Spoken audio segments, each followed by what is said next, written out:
From KTVN, this is 2 News Nevada, Morning Edition. Carson City deputies are looking for someone accused of stealing from a store. How you can help with the investigation is coming up. Yeah, the Justice Department says it will seek the death penalty for Luigi Mangione. We have the latest in that case coming up. The temperature dial is set on cold for today. Majority of the storm is out of here, but we still have a few snow showers left on radar. The details coming up.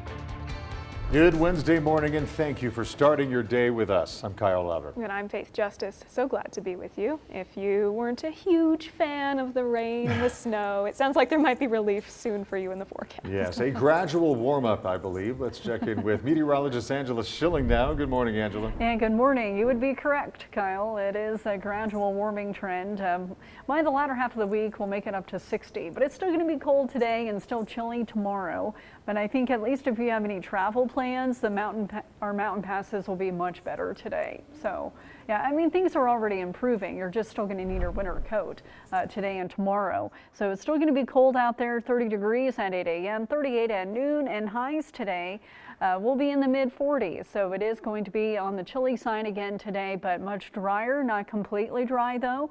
But we're just going to see a couple hit and miss showers out there. We still have a lot of leftovers along our mountain passes here. This does not show what's falling from the sky, but what's on the ground. And we still have a lot of snow and ice along our mountain passes, anywhere from Mount Rose Highway, Spooner, along I-80 as well. In the Truckee Meadows, for the most part, it is dry on our roadways.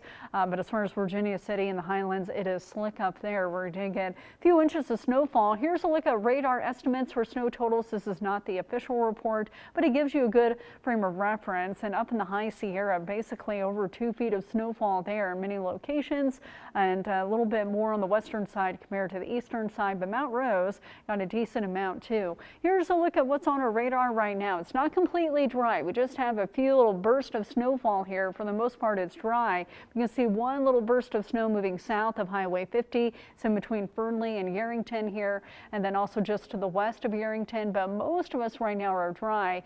Don't be surprised if you see a quick little burst of snowfall today that doesn't last very long. We're also slowly getting rid of the clouds too, but we still have a little bit of moisture out there, and the slope continues to move further to the east. On the back side of it, area of high pressure is going to build in slowly, but it's going to take a while before we really start to warm up again. Each day we'll get a little bit better. The details coming up here in just a few minutes.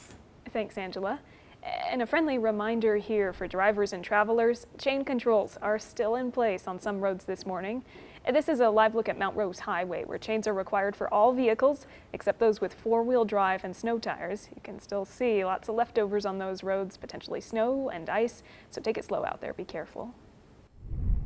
Yeah, we'll go to Crime Beat now. A man is being charged with attempted murder for allegedly hitting a bike rider with his car. The Sparks Police Department says it happened on March 22nd near 19th Street and Prater Way. The 35-year-old man that was hit was taken to the hospital with life-threatening injuries, and police say the driver drove away from the scene before officers arrived.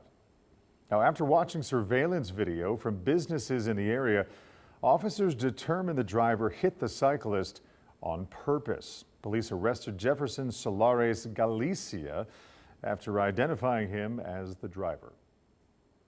And a man accused of having drugs in his car has been arrested. The Lyon County Sheriff's Office says last week, deputies pulled over 52-year-old Jimmy Keith II for speeding near Mound House. A canine alerted deputies about drugs possibly being in the car. After a search, deputies say they found more than 5 ounces of methamphetamine. He's being charged with trafficking meth and several traffic violations. The Carson City Sheriff's Office is asking for help finding someone accused of stealing from a Walmart. Deputies say on March 1st, the woman on your screen right there stole a wallet from the store in Carson City. Now, she was last seen wearing a black, beautiful disaster sweatshirt, dark blue jeans, and black high-top Vans. They do believe she is associated with a black SUV as well. So anyone with information is encouraged to call the Sheriff's Office at 775-283-7853 or Secret Witness. That number 775-322-4900. Looking around the nation, the Justice Department says it will seek the death penalty for the man accused of killing United Healthcare CEO Brian Thompson. Luigi Mangione faces state and federal charges for allegedly shooting Thompson last December. Attorney General Pam Bondi says she'll direct the interim U.S. Attorney for the Southern District of New York to seek the death penalty if Mangione is convicted on capital murder charges. He's pleaded not guilty to the state charges.